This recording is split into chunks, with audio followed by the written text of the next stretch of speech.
اس کے بعد ایک اور ہوا ایجاد کی جس کی حرکت میں کوئی تولیدی صلاحیت نہیں تھی، اور اسے مرکز پر روک کر اس کے جھونکوں کو تیز کر دیا اور اس کے میدان کو وسیع تر بنا دیا۔ فأمرها بتسفيق الماء الزخار وإثارة موج البحار فمخضتهم مخض السقاء وعصفت به عصفها بالفضاء ترد أوله إلى آخره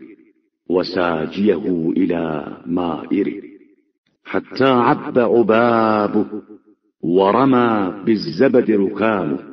اور پھر اسے حکم دیا کہ اس بحر زخار کو مت ڈالے اور موجوں کو الٹ پلٹ کر دے، چنانچہ اس نے سارے پانی کو ایک مشکیزے کی طرح مت ڈالا اور اسے فضائے بسیط میں اس طرح لے کر چلی کہ اول کو آخر پر الٹ دیا اور ساکن کو متحرک پر پلٹ دیا،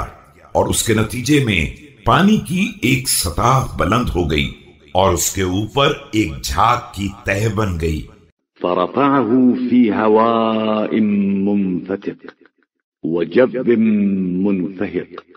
فسوى منه 7 سماوات جعل سفلاهن موجا مكفوفا